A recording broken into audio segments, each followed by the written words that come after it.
Aunty এবার যে পড়ে পড়ে ফেল করবো। ফেল করবো এসএসসি পরীক্ষার রেজাল্ট? হ্যাঁ। ও আচ্ছা, তাই তাই সেটা তো তোমার এই 10 তারিখে দিতে আছে না? হুম। তাহলে তো জানো শিক্ষামন্ত্রী কি কাজটা করলো।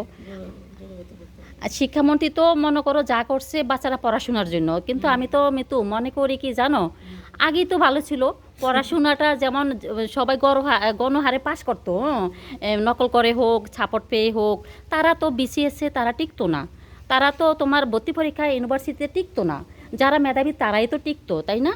কিন্তু আর অন্যান্যরা থাকলে তো হেরা কি করতো, বিয়ে করতে পারতো। তারা বিয়ে করতে পারতো, তাদের একটা ছেলে যদি তোমার আমার পাস থাকে তাহলে, আরে ভাই ছেলে কি পাস, বিয়ে পাস। বি পাস, মেয়ে কি পাস, বি বি পাস, আরে ভাই বিয়ে পাসটা তো হইতো। এখন তো ভাইরাল কিভাবে হব আমরা, দেখো ভাই ফেসবুক ভাই বোন বন্ধুরা, আমরা কিন্তু এখন ছেলে মেয়ে বিয়ে দিতে পারবো না, কিন্তু মিতু দিতে পারবা? কেন সব ফেল কেউ ছেলেও ফেল মেয়েও ফেল। আরে আমার এই মেয়ে যদি বি পাস না করে, আমি কি বি পাস ছেলে পাবো? হুম। গ্রামের কৃষকের ছেলেও আজকাল বিয়ে পাস থাকে, তাহলে শিক্ষামন্ত্রী কী করতে হবে, পদত্যাগ করতে হবে। আমাদের বিয়ার দরকার আগে, আমাদের ছেলেমেয়ের বিয়ের দরকার আগে নাকি? বিয়ে দরকার। আল্লাহ। বিয়ে পাস করতে হবে, তাই তো বলি যে যেখানে থাকো শিক্ষামন্ত্রী তুমি এই কাজটা ভালো করে নেয়, আমাদের ছেলেমেয়েরা বিয়ে করবে কীভাবে, এখন কীভাবে বিয়ে করবে? বিয়েটা বন্ধ করে দিছে, ভালো হইছে একদিকে। বিয়েটা বন্ধ বাপ মার হচ্ছে, জন্য ভালো হইছে। তাহলে দেশে উন্নয়ন। নাহলে ছেলেও খাওয়াইতে হইব, আহ, বউ খাওয়াইতে হইব। তুমি দেশে যদি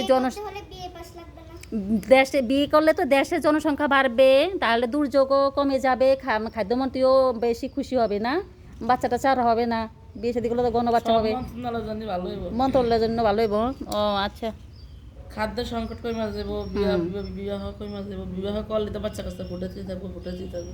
তাইলে শিক্ষার মন্ত্রী কি কাজটা ভালো করছে তুমি তোমার মতে? আমার মতে ভালোই করছে। না রে ভাই, ঘরে বিয়ে ঘরে বাস করলেই খালি করে বিয়া দাও, না আর না, বিয়েও নাই, বিয়ে হয় না। তাহলে তো অসংখ্য মেয়ে ঘরে ঘরে ভালো হবে, বাবার খেদমত করবো, মায়ের বুড়ো হয়ে থাকবে, ঘরের খুঁড়ি দিবে, আর বিয়ে করতে পারবে না, এই ঘরের খুঁড়ি দেওয়া হবে মেয়েদেরকে, কারণ ছেলেও পাবো না বিয়ে ফাঁস, মেয়ে বিয়ে দিতেও পারবো না, আবার মেয়েও পাবো না, ছেলেও আমরা বিয়ে করতে পারবো না, ছেলে পাস নাই মেয়ের পাস নাই, ঠিক আছে? দেখেন আন্টি ফুগুটি ভাজাগুলো কি ভালো লাগতেছে না? অনেক সুন্দর আমাদের গ্রামের পুকুরগুলো, অনেক সুন্দর না? এখন এই পুকুর বাড়িঘর দেখি বিয়ে দিতে হবে ছেলে মেয়েদেরকে, যেহেতু পাস নাই, চাষাবাদ। ছেলের কটা মহিষ আছে, ছেলের কটা গরু কয়টা আছে। গরু আছে, কয়টা পুকুর আছে, কয়টাতে মাছ ছাড়তে পারবো, বউ খাইতে পারবো, একটা মাছ বিক্রি করে ঠিক বসে। বলেছো, যে এখন একদম আর ঠিক বলেছো। পড়াশোনা করে দেখবেন না ছেলে মেয়ের। হুম, তবে আমার মতে আর সত্যি কথা কি ভালোই হয়েছে। ভালো হয়েছে।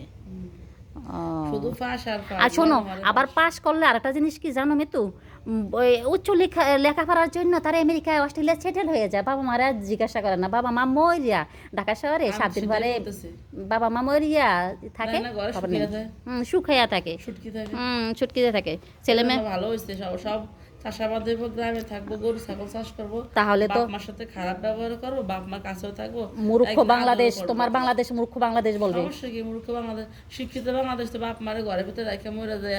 কেউ জাহাঙ্গীরনগরের টিচার, কেউ ঢাকা থাকে, কেউ বুয়েটের আমেরিকা টিচার। থাকে, কেউ বুয়েটের শিক্ষক, কেউ অমুক সেমুক তমুক, কিন্তু বাপ মা কি হয়, হ্যাঁ। গোয়াল করে থাকে, আর নাহলে বাপ মা বৃদ্ধাশ্রমে থাকে। আর না দেখেন তো কয়টা রিক্সাওয়ালা শাসা পোষা ছেলের বা মানে বাবা মা বৃদ্ধাশ্রমে, না তা ঠিক। বৃদ্ধাশ্রমে যায়, দেখেন যত শিক্ষিত হ্যাঁ, সন্তানের বাবা মা বৃদ্ধাশ্রমে। আরে তাহলে আমার মতে বাংলাদেশে শিক্ষার হার কম থাকাই বেটার। আরে ভাই আমার মতে তা আমি মনে করি না, আমার মতে আমি মনে করি বাংলাদেশ সুশিক্ষা শিক্ষিত উন্নত একটি রাষ্ট্র পরিণত হোক, আর শিক্ষা শিক্ষিত হোক, কিন্তু এই শিক্ষা এমন শিক্ষা শিক্ষিত হওয়া দরকার নাই যে যে শিক্ষা বাপ মারা বৃদ্ধাশ্রমে রাখে। তা ঠিক, বাবা বড় হয়ে বাবা গেছে মা বুঝছেন। সর্বোচ্চ।